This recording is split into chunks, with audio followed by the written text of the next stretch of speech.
There is a hill just east of Jerusalem where the whole city can be seen at once.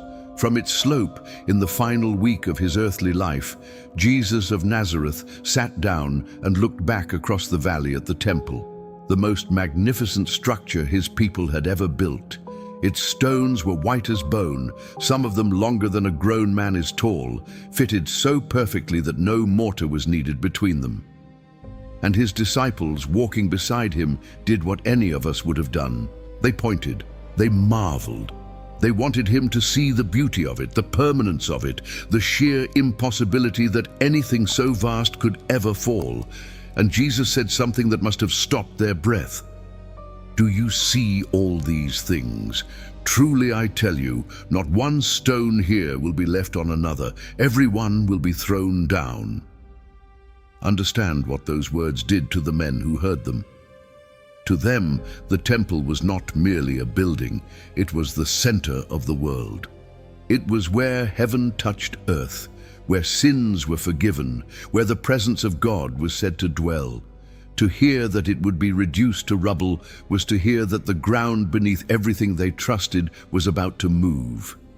And so, when they finally reached the Mount of Olives and sat down in the cool of the evening, they came to him privately, and they asked the question that has echoed through every generation since. "Tell us," they said, "when will this happen, and what will be the sign of your coming and of the end of the age?" Notice what they were really asking. They wanted a date. They wanted a calendar. They wanted to know the hour so they could brace for it.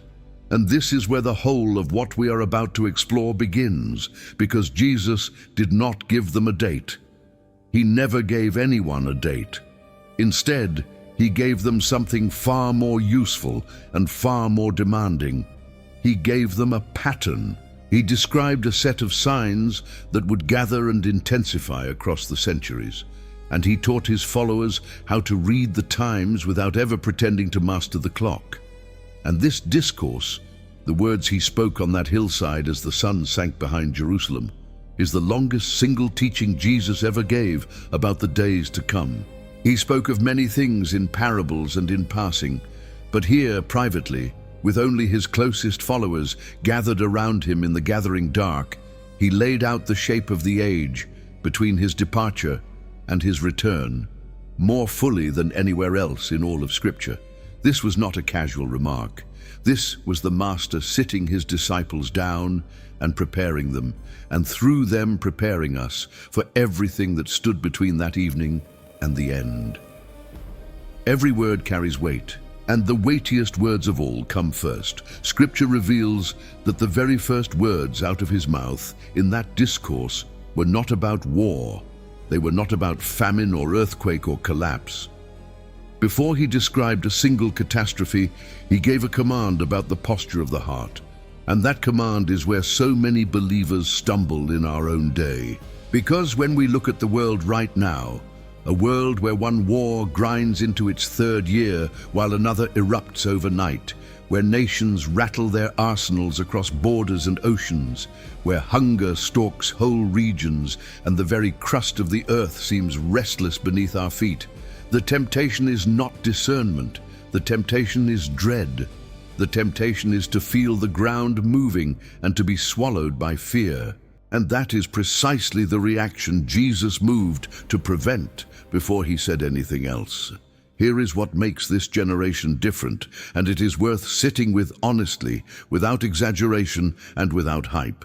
For 2,000 years, faithful men and women have looked at the wars and hungers of their own age and wondered whether the end had come. They were not foolish for wondering. Every century has had its blood and its breadlines.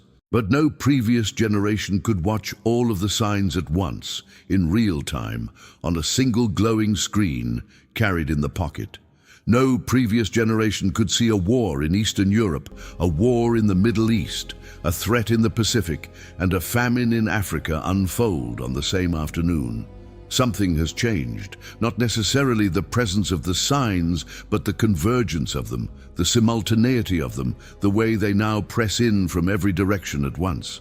The text declares that Jesus knew this moment would come.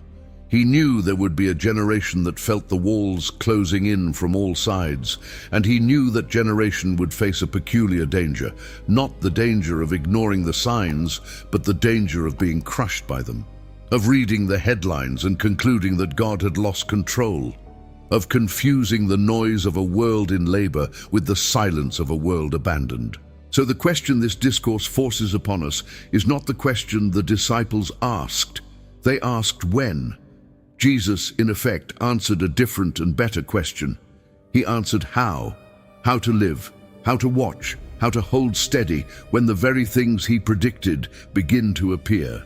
And he drew a line, sharp and unmistakable, between two things that look identical to the frightened eye, but are worlds apart to the discerning one. He drew a line between the signs that point toward the end and the end itself. He taught that you can be standing in the middle of the signs and still be nowhere near the final hour, and that mistaking one for the other is not wisdom. It is panic wearing the mask of prophecy. This is the balance we have lost. On one side stand those who scoff, who wave away every earthquake and every war as nothing, who have trained themselves to feel nothing at all. And Scripture warns that in the last days scoffers will come, saying, "Where is this coming he promised?" On the other side stand those who tremble, who set dates, who abandon their work and their families in a fever of fear every time the news turns dark. Jesus condemned both. He called his people to a third way, the narrow way of the watchman who neither sleeps at his post nor screams that the sky is falling. The watchman who sees clearly, names what he sees, and keeps his lamp burning. And so we come to this hour, in this year, with the temple long since fallen exactly as he said it would, and the words he spoke on that hillside sounding less like ancient history and more like the morning report. We come as a people who need, more than perhaps any generation before us, to learn the difference between reading the signs and losing our minds over them. Because the signs are real. The Bible does not permit us to pretend otherwise, but the fear that so often rides alongside them was never sent from God. There is a reason Jesus began where he began. There is a reason that before he uttered a single word about armies or hunger or the shaking of the ground, he spoke 4 short words that most listeners rush straight past on their way to the frightening part. 4 words that hold the entire key to how a believer is meant to stand in a season like ours. Miss them, and every headline becomes a hammer blow. Understand them, and the very same headlines become something else entirely, not proof that the world is ending, but evidence that someone is keeping his word. Those 4 words come next, and once you see them, you will never read the news the same way again.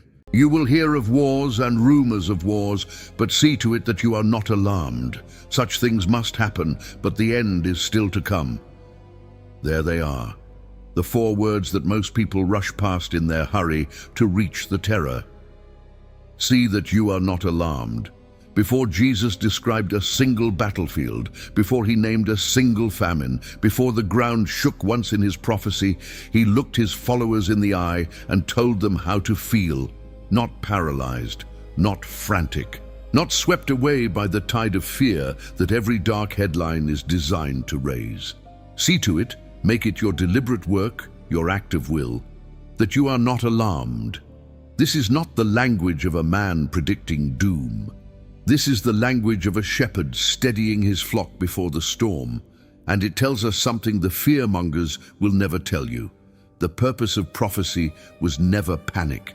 The purpose was discernment. Jesus was not trying to frighten his people into obedience. He was trying to prepare them so thoroughly that when the frightening things came, their hearts would not fail. He was handing them a map precisely so they would not lose their way in the dark. And then, having settled their hearts, he described the world. Nation will rise against nation and kingdom against kingdom. Hear those words and then listen to the age we live in. A war in Eastern Europe that many believed would end in weeks has now ground its way into a third exhausting year, swallowing hundreds of thousands of lives and unsettling the food supply of the entire globe. In the Middle East, the conflict between Israel and those who have sworn its destruction has erupted again with a ferocity that has drawn in militias and nations from every direction. Across the Korean peninsula, a regime perfects weapons that could reach across oceans, and its threats grow louder, not softer. In the South China Sea, warships shadow one another through contested waters where a single misjudgment could set continents against each other. And the long shadow of confrontation between Iran and Israel stretches wider each year, threatening to pull the whole region into fire. Nation against nation, kingdom against kingdom. It is not one war. It is the pattern of war, spread across the earth, pressing in from every point on the compass at once. Now, here is where we must be careful, because this is exactly the place where so many stumble. It would be easy, dangerously easy, to point at all of this and declare that the end has arrived, to count the wars and announce the date. But look closely at what Jesus actually said, because he anticipated that very mistake and he shut the door on it in the same breath. Such things must happen, he said, but the end is still to come. Read that again. The wars are not the end. The rumors of wars are not the end. Jesus expressly separated the two. He said these things must happen. They are woven into the fabric of this age. They are to be expected. They are not evidence that God has lost his grip on history. And then he said plainly that even when you see them, the end is still to come. He built a firewall into his own prophecy. He forbade his people from looking at any single war, however terrible, and concluding that the final hour had struck. Because rumors of war are as old as war itself. Every generation has heard them. The believers in Rome heard them as the empire convulsed. The believers in the age of plague and crusade heard them. The believers who lived through 2 world wars in a single century heard them louder than anyone. And not one of those generations was the last, though many among them were certain they were. This is the humbling truth that guards us against the fever of date-setting. The signs can be blazing all around you, and the end can still be beyond the horizon. To feel the heat of the signs is right. To announce the hour is forbidden. And yet, and this is the tension we must hold, the fact that wars have always existed does not mean they carry no meaning now. Jesus did not say, ignore these things. He said, do not be alarmed by them. Those are not the same command. He was calling his people to a kind of watchfulness that most of us have never learned, to see clearly without spiraling, to take the signs seriously without taking leave of our senses, to feel the weight of a groaning world without being buried beneath it. The scoffer sees the wars and feels nothing. The panicked soul sees the wars and feels everything. The disciple sees the wars, remembers the 4 words, and keeps his lamp trimmed and burning. Consider how deliberately Jesus worded the sign itself. He did not only say there would be wars, he said there would be wars and rumors of wars, and the rumors matter as much as the wars. A rumor of war is the dread that spreads before the first shot is fired. It is the fear that travels faster than any army, the anxiety that grips nations who are not yet fighting but are certain that fighting is coming. And in our age, the rumors have never traveled faster.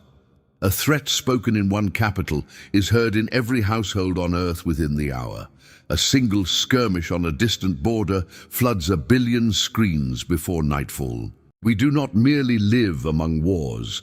We live drowning in the rumors of them, in a ceaseless tide of alarm that never rests and never quiets. And Jesus, 2,000 years before the first broadcast, knew that this very flood of rumor would be one of the marks of the age. And he knew it would be one of the greatest temptations to fear that his people would ever face. That is why he addressed the fear before he addressed the war. He knew the rumors would come for the heart long before any army came for the body. I prepared something special for you, and this is the moment to tell you about it. It goes deeper into this very thing we just uncovered. How to stand steady and discerning in a world of wars and rumors of wars. How to read the signs without being ruled by fear. Bringing the clarity that most believers spend years searching for and never find. If you have ever felt that pull between the headlines screaming that the end is here and the quiet voice of Christ saying, "Do not be alarmed," if you have ever felt like something was missing from what you have been taught about these times, this was made for that exact feeling. Scan the QR code on your screen or click the first link pinned in the comments. It's my gift to you. So we have settled the first great question. War is real, war is rising, war is spreading in a pattern the world has rarely, if ever, seen all at once. And yet war, by Jesus' own words, is not the end. It is something that comes before the end, which leaves us standing at the edge of a mystery that most readers never pause to consider. Because if these wars are not the collapse of the world, then what are they? Jesus did not leave that question hanging. He answered it, but he answered it with a single word, a word so gentle, so ordinary, so full of hope that it seems almost impossible next to the horror of nation rising against nation. He did not call these things death throes. He did not call them the end of all things. He reached for an image drawn not from the graveyard, but from the delivery room. And the moment you understand the word he chose, everything you have just heard flips inside out, the wars, the rumors, the dread itself, and reveals a meaning hidden in plain sight for 2,000 years. That word, and the second sign he tied to it, come next. The word Jesus chose was birth. Listen to the full sentence because the ordering matters. Nation will rise against nation and kingdom against kingdom. There will be famines and earthquakes in various places. All these are the beginning of birth pains. Birth pains, not death rattles, not the final collapse of a dying world.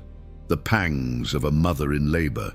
Of all the images available to him, and Jesus commanded every image in creation, this is the one he reached for to describe the wars and the hungers and the shaking of the earth. He looked at the most terrifying events history could produce, and he called them contractions. Sit with how strange and how tender that is. When a woman goes into labor, the pain is real. It is not imaginary. It is not small.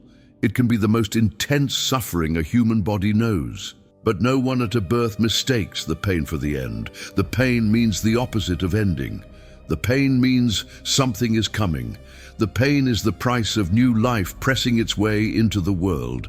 And Jesus, standing on that hillside, took the guns and the famines and the earthquakes of the whole age to come and folded them into that single staggering picture. This is not the world dying. This is the world in labor. Something is being born. Before we unfold what that means, hear the second sign he named, because it is unfolding across the earth in our own hour. There will be famines, and we do not have to reach for exaggeration to see it. In several regions of Africa right now, hunger has crossed the line from hardship into emergency. Whole populations where the harvest has failed, where conflict has cut the roads that carry food, where children go to sleep with nothing in their stomachs and wake to nothing again. The world produces more food than it ever has in history, and yet famine has not been conquered. It has merely moved. It stalks the places where war has broken the supply, where drought has cracked the ground, where the systems that feed the vulnerable have collapsed. Jesus said famines would come in various places, and the map of hunger today is exactly that. Not everywhere at once, but scattered, persistent, refusing to be solved. Now bring the image of birth back over the top of it, because this is the revelation that changes how a believer reads the news. Birth pains have three unmistakable characteristics, and once you know them, you cannot unsee them in the pattern Jesus described. First, birth pains grow more frequent. At the beginning they're far apart, easy to dismiss, easy to explain away. But as the hour of delivery approaches, they come closer and closer together, until there is barely any rest between them. Look at how the crises of our age now pile upon one another. A war, and before it ends another war, and before the world can catch its breath a famine, and beneath it all the tremors of the earth. The spacing is collapsing, the events are stacking. That is not random, that is the signature of labor. Second, birth pains grow more intense. The early ones are bearable. The later ones seize the whole body, and who among us can honestly say the crises of this generation are gentler than those of 100 years ago? The weapons are more terrible. The reach is global.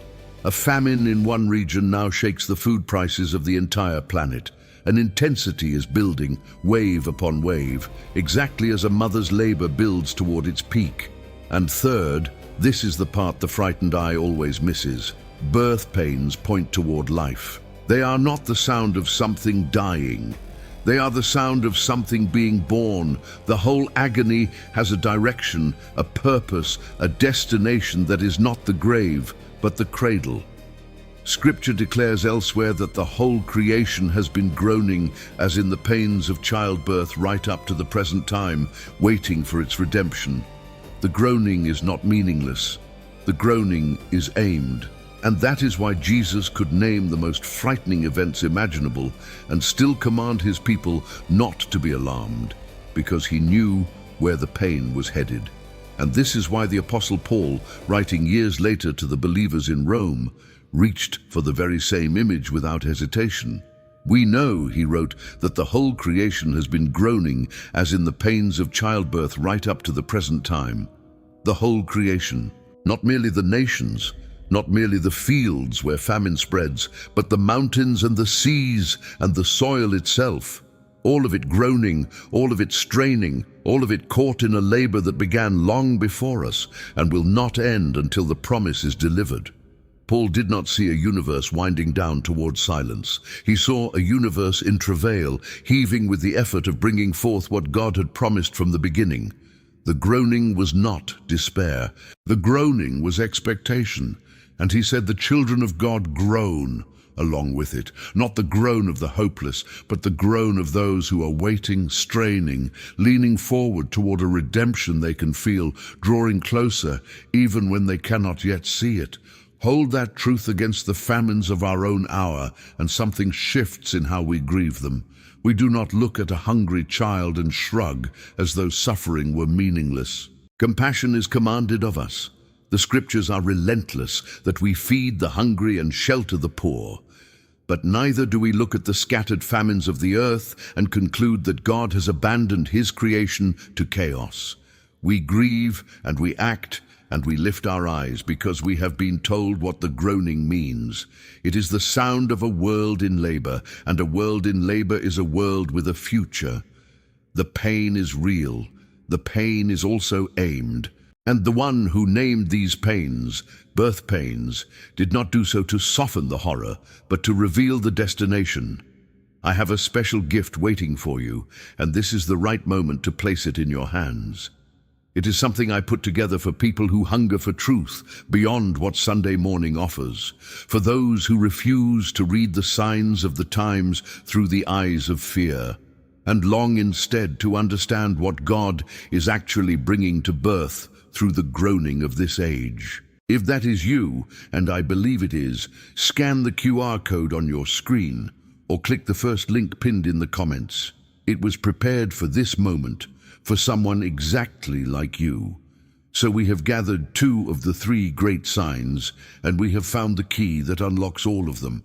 These are labor pains, not death throes.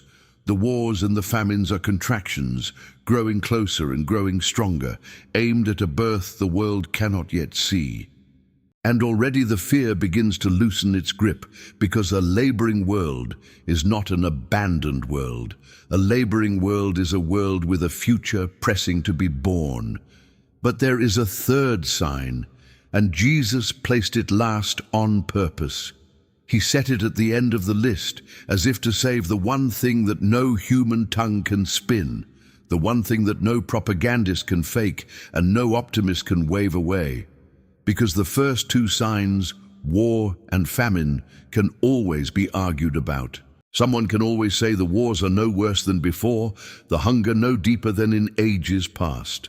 But the third sign can be measured, it can be counted. It leaves a record in the rock and in the instruments, decade after decade, that doesn't lie and does not care about our opinions. And when you look at what those instruments have recorded across the last 10 years, you find something that stops the argument cold, because it is precisely, exactly, what birth pains would do. That third sign and the numbers behind it come next. And earthquakes in various places. 6 words placed at the very end of the list, and they carry a weight the first two signs cannot. Because a man can debate whether the wars of today are worse than the wars of 1,000 years ago. A man can argue about whether hunger is more widespread now than in some forgotten century. Those things live partly in the realm of interpretation, but the earth beneath our feet keeps its own record, and it does not argue. Seismographs do not have opinions. The instruments that ring the planet register every significant tremor, log it, date it, and file it away in a ledger that no ideology can edit. And so of the 3 signs Jesus named, this is the one that can be counted. Let us be careful and sober here, because this is exactly the ground where sensational voices lose their credibility, and we will not join them. It is true that our ability to detect earthquakes has improved, that we now have instruments in places that once had none, and an honest teacher must say so. But even setting the smallest tremors aside and looking only at the significant earthquakes, the ones large enough that they were always noticed, always recorded, always felt, the documented pattern across the last decade shows a restlessness in the earth that is difficult to ignore. Significant quakes striking in scattered places, one region and then another, the ground unsettled across continents that share no fault line and no season. Jesus did not say the earthquakes would come in one place. He said they would come in various places, spread out, dispersed, striking here and then there with no earthly pattern to explain them.